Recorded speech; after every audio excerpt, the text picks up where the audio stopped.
quite read the name. But either way, some early engagements possibly for Tfue here. Unlucky loot location came around with just some ammunition. You see a lot of these players, even while traveling, they're going to smack every single, any material source they can, because early game fights, courage, 1 or 2 builds can make the difference between winning a 1v1 or not. And look, Slaying inside the house came up with a chug jug. He's got a blue AR already, and Tempo sitting on a gray tactical shotgun at this range is not going to be nearly effective. Shotguns, you got to be very up close. That's why he's using the build. Trying to get in. It gets a shot to the window. Are you kidding me? 80 damage. Leaves Slaying at 20. This chug jug could come in big if Tempo lets him get it off. You got Tempo lets him use it.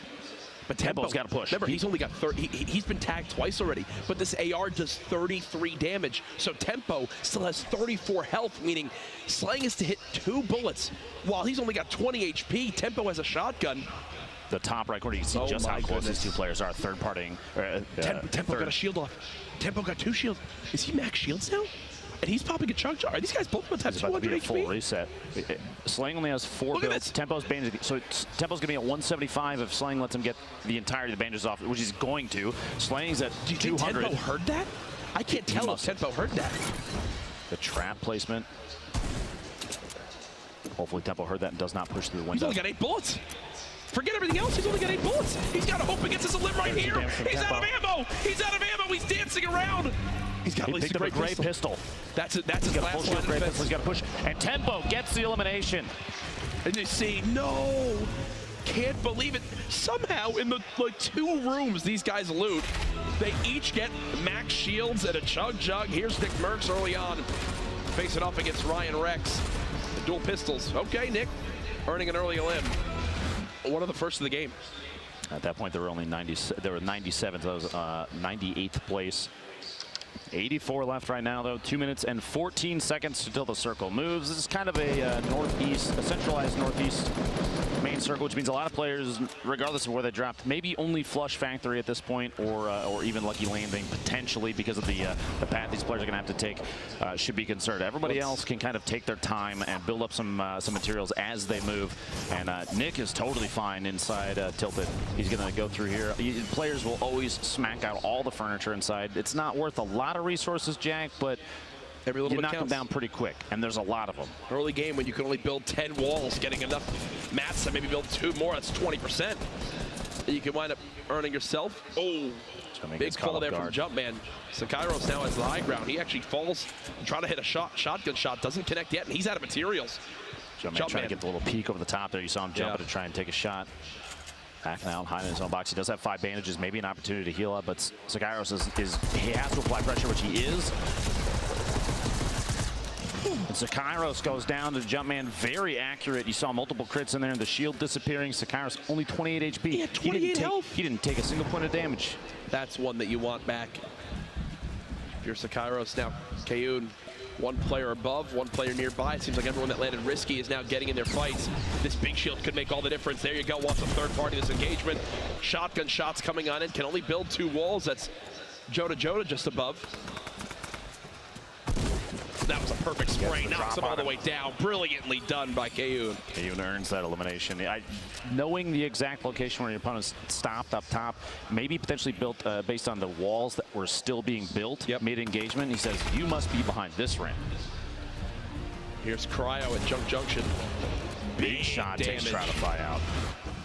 Point blank tack hits like a bus, and the rate of fire is high enough that you can unload rounds, unload shotgun shells, and deal a lot of damage very quickly. So it's kind of known by a lot of people. Chap likes to go to Wailing Woods, and he's already got 700 wood. He's pushed towards Risky. He's got 1 limb to this point. Looking to pick up a second quickly underneath him. Yep.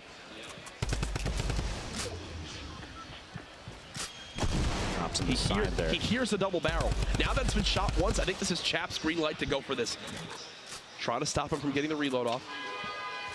Chap continuing to spray on down. Drum gun in hand, so darn good for shredding these walls. But he doesn't have a ton of ammo. Does take a pretty healthy hit right there. Ooh. Kayun picking up his 2nd elimination. Ooh, you heard the reaction from everybody here. The double barrel, when you are that close and it does that pure like 160 damage, Yeah, that's why it's now the new meta of shotguns to use in competitive Fortnite. You saw right there that golden double barrel, even at kind of moderate range for a shotgun like that, the spread is very high and the damage drop off happens quickly. Yep. Over 100 damage while jumping over the top of his opponent. A quick two-shot. And this is Tfue out in the little Wild West, the set of Pueblos out here. He's looking, trying to hunt down a player underneath him. Compact SMG, a shotgun, an AR, and a hunting rifle. Stalking his opponent. Now he has tons of materials at this point. We've seen players start to favor this drop out here because the larger rocks, Courage, come away with, wow, what a shot. Yep. Tfue picks up his second elim. Those large rocks, like I was saying, they have 50 plus brick in them, and they only take a few melee hits. Here's Blind from Cloud9, one a limb to this point. Again, you see immediately how these players just begin to break down structures when they realize they have so little materials. Whoa.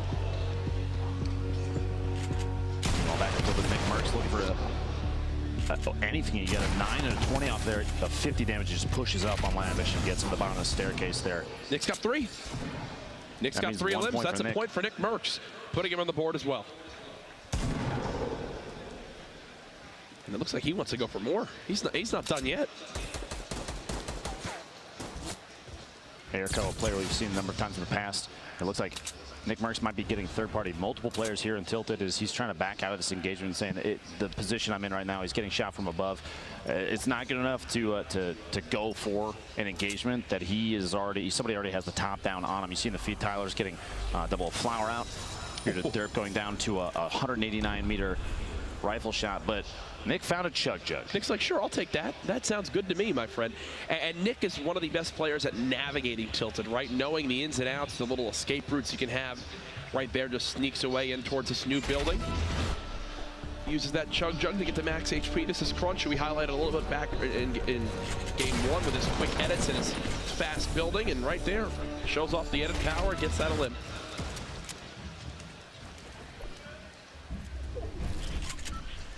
Kevin Crunch, both west side of Loot Lake, but they're not alone here. Tempo a little ways away between Tilted and their current location at these factories on the west side of Tilted. We might see a third party from him if he hears the engagement. They are in they're close to the edge of the zone though. Courage, they have 1 minute and 44 seconds before they have to move, but just so people are aware, there are still 2 players outside of the zone coming from Pleasant Park and Shifty Shafts, so we might see some drops to the Storm and the feed here. But Kevin Crunch looking for each other.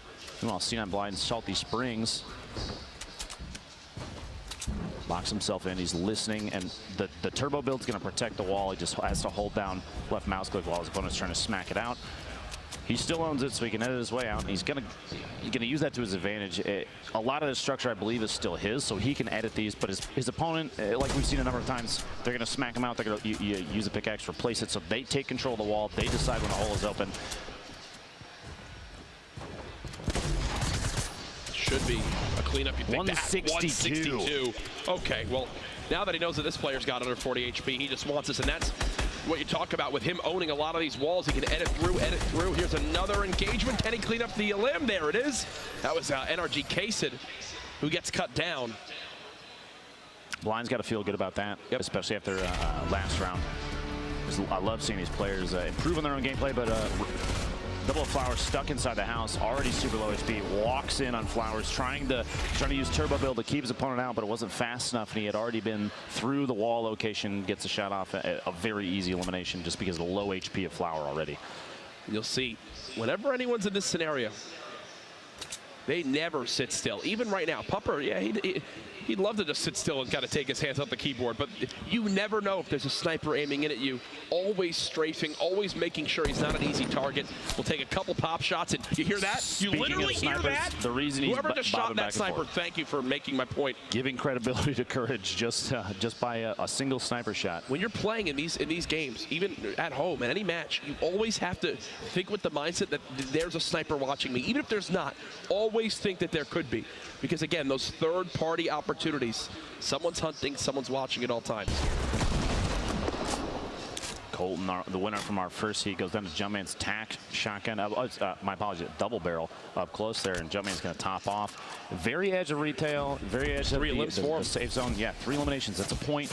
He doesn't have to move very far. 47th Architect. You think he's in a great spot here, but he is quite low on AR ammo. And the zone's moving. Yep. He has to decide whether it's time to engage, which it looks like his opponent says it is, and Frankie gets the elim. His 47th trying to move out. That's actually Frankie's 3rd elimination. That's a single point for him, which already puts him in a fantastic spot. His loadout is actually exceptional right now, too. 2 full shields. He had a bolt action. But he he's had got a so Tommy gun, little HP in the zone.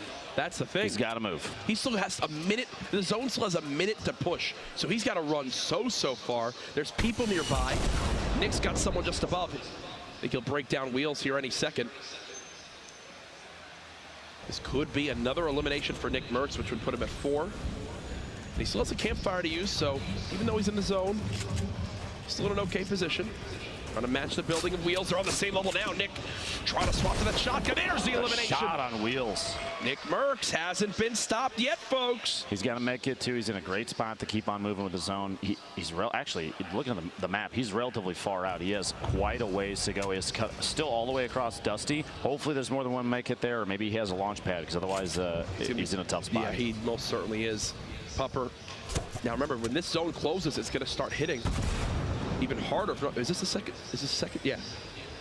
This player's now trying to medkit to stay alive here. Pupper getting chunked on down. He's got to stop and use this medkit. It's hitting for 2. Cut off. This means it's a 1v1 fight, and he doesn't have any eliminations left. So no matter the outcome, no points Both for Pupper there. Drop. Mel goes down as well. You see all their loot sliding down the ramp. The Storm is quite good at getting eliminations, and you see it there over towards Hysteria. Just took down Yo-Yo. Keep it up. That's his first elimination of the game.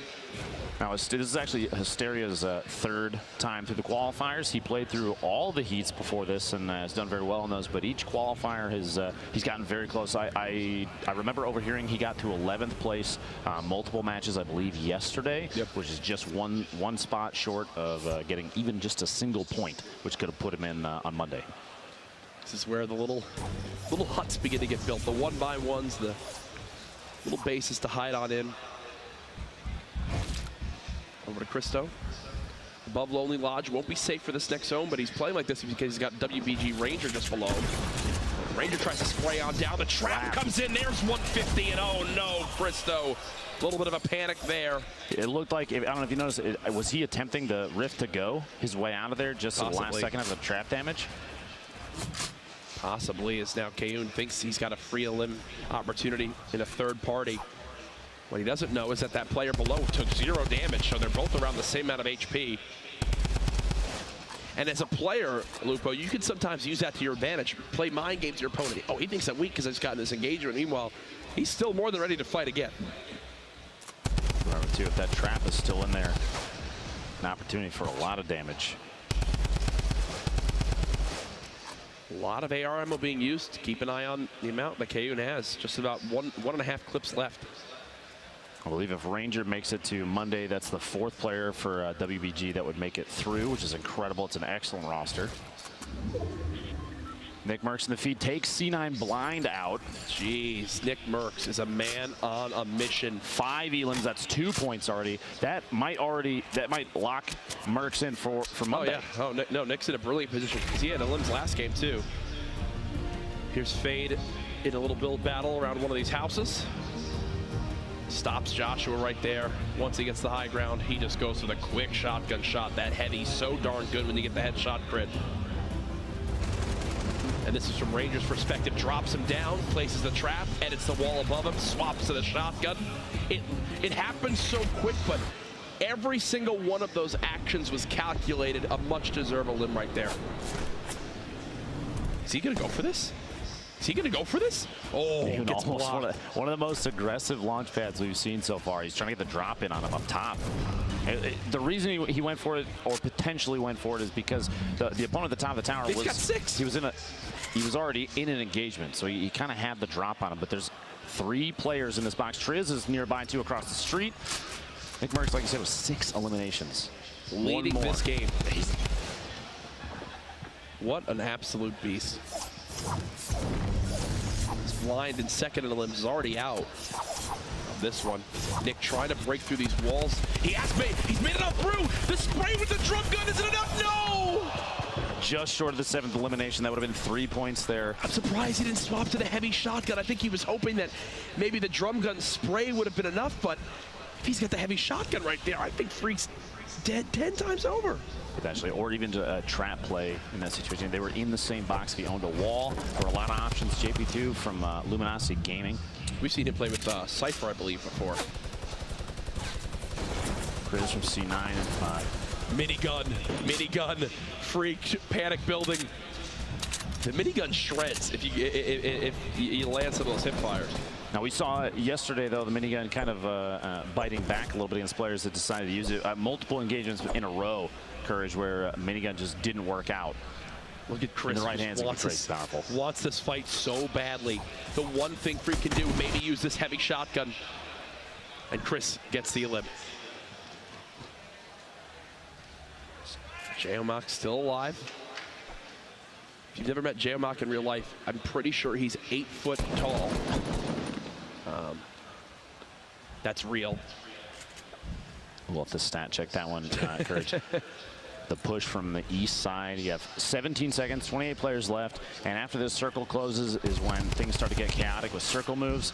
The Kriz we just saw on the feed a second ago, that elimination that we were watching, he's at 2. One more versus who he's against right now. That'll give him 3. That's a point. This drum gun push, we've seen it a ton of times and paid off, but watch the trap. Horrify almost gets it off. And Kriz falls down below, just barely dodging. It even, you heard it go off right there, the reset. So it attempted to do damage. He dodged his way out. He would have survived. He had over 150 HP, but man, those last-ditch efforts, they pay off in just the right situations. Fast as Crispy trying to push his way up. He's going to chase us down.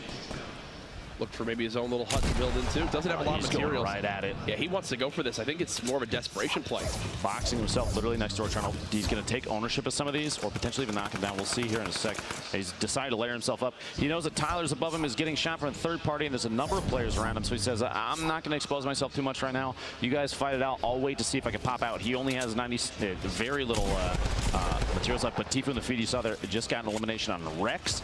The fight here, Crispy deciding it might be time to make a move. Relocating, trying to build up all these layers, as many as he can. He's going to push up. He's out of materials, though. 7 wood, 7 brick. Oh, no. And an interesting edit. The corners there kind of create that little diagonal bridge with the walls, but it's enough that you can sneak down the edge. A little frantic, not going to lie. Shivsy goes down, Resume goes down, and Emat also goes down. So now there's the 22 players getting close towards that top 10 threshold. Crispy's right here to kind of keep quiet. You see in the top right, there's 4 or 5 players in the area around them, all kind of building and layering on top of each other just to try and stay safe as the circle is going to get ready to move here. Just listen to how much is going on around him. And he's got no materials. He can't do anything. It's Kayun's 3rd elimination. Go ahead and swap to replay this. Quick little edit on the window. Takes JP2 out. Tempo, I'm assuming, just eliminated Young Prism. You see that on the feed. Perfect. That's 2 eliminations. Look at his reaction. Like, oh, gosh. He's got max wood, 200 brick. He's in a decent position because right now, you see that this mountain that's next to him, that's natural cover that he can use. He can push up the left side of the map once the circle starts to move. Tfue over here, 3 eliminations, that's 1 point. So he's in a better position than it was even last game. I'm going to say right now, for the big names that we've seen participate, this has been some of the best performances so far, right? Oh, yeah. Where, like, Nick Merckx, Chap, Tfue, all putting out a good show. Tfue, Nick Merckx, already Tempo, already with points on the board. Sitting in great positions to qualify for tomorrow. Again, I have to stress it, folks. We've had qualifiers all this week. It's to earn positions for tomorrow's $1.5 million grand final. It's a holiday. Tune on in. Tell everyone to be there. If you're live in the venue, you will want to be here to secure a spot here early on tomorrow. Do not miss this live in person. This crowd's going to get nuts. And Tfue doing something you said even before. This is a pretty common tactic. He's very good at waiting, pacing his timing. He's going to try and drop the structure that his opponent was using to push in, but it wasn't enough. Multiple layers on that from these top tier builders, so they can. He still even got in Tfue, who's under his opponent's underneath him now. He's got to wait. The rock's coming in. A time bounce pad to fly away, try and get out, and this is what we were seeing earlier. Crispy's down at the bottom of that catacomb of structure. Kriz getting the elimination in the feed there on Nikiski, I believe is the name. This is Tfue and Tenpo. Right on top of each other, literally Teammates. a box away. Not this, though. Not here when it's all solos. Tfue using the bounce pad, trying to soar forward. Thankfully for him, none of those drum gun bullets connect. He's made it to the closest spot to this next zone. Sign of a great player, making sure positioning for the next move. Now getting sprayed again. I just realized, Lupo, look at his materials. I mean, this is bad. 10 builds left. I believe that's why you saw he built up that layer in front of him, but didn't cap the top off. Plus, he started to get shot from above. He kind of waited. He knew he had to time the builds correctly, because if he had spent all his material earlier, that means his opponent shooting from above could have potentially busted through and taken shots on him, maybe even eliminated him. You see there, he actually flew early. He made it into the zone, Tfue, but this is where things get crazy. Courage. Everybody's moving at the same time. 4 eliminations for Kriz here. 1 more gets him a second point, plus there's 16 left. 6 more players go down. That's another point for anybody left remaining. Kriz has all these shields, gonna get back up to 100 shields. Still 16 players left. Expect a few to begin to drop here. Fade takes down Jayamak. You see Cryo lost to the storm. Another engagement going down as Crispy's trying to sneak on in. 14 players left. Crispy still has no builds. Tfue eliminates Base Soldier, which will maybe give him materials to hold on to. As Triz, yes, he gets 500 wood. That's a game-changing elim for Tfue. Remember, folks, in game 1, Tfue died to Chap when he was 1 elim and 1 position away from earning 2 points. Here, he's earned 1 point this game and another elim, plus 2 more elims in the total game. Top 10 would get him another. Now, we were watching Crispy a second ago, who was sitting on 7 and 7 for his wood and brick, and you saw he made his way in underneath. He's in the bottom, and he hid next to a tree, but opted not to knock it down because the tree, the setup inside that little catacomb, the builds that were around it, he's totally covered. He can hide in the bottom of the tree, and players that are sneaking by, he might get the drop on him. He might have an opportunity for another elimination, rather than knocking the tree down and coming out with maybe 30 wood. There's 3 builds that it will get knocked down so fast, it might not matter. Tenpo in a fight with Bumboy. There's another elim for him. Tfue just trying to position himself. Already in that next zone. Made it to 11th. This is where he died last time. Not the case here. Tenpo gets another. Everybody that's left alive right now does get +1 point. They're all top 10. Kriz coming away with a double in the shotgun eliminations of the feed. Crispy then follows up and takes Kriz out with an SMG. And Tfue trying to establish himself up top, somewhere safe. He's 6 remaining, 4 eliminations. He needs 1 more for another point. He wants those, Matt. He wants that loot so bad. He better. He's got 15 builds left total. And he's going to start to use them to try and get up top, opting out of going after those. But the Rockets coming in saying, nope, you got to go back down. Now's the time to try and make a positional decision. He's got to go down. That's exactly what he's going to do. He doesn't want to take too much fall damage. He's going to push in the zone. He's in the bottom fighting now. Tfue gets another one. That's 5 elims. Makes it to top 3. 2 left. And all the loot's falling to Tfue. He's trying to drop on down. Can he drop his opponent in time? Tfue spraying out the build. Here he comes. Are you kidding me? Tfue with the win and the pop-off celebration. Dramatics in the final moments there. Tfue, a heartbreaking game 1 gave him the fuel to turn up.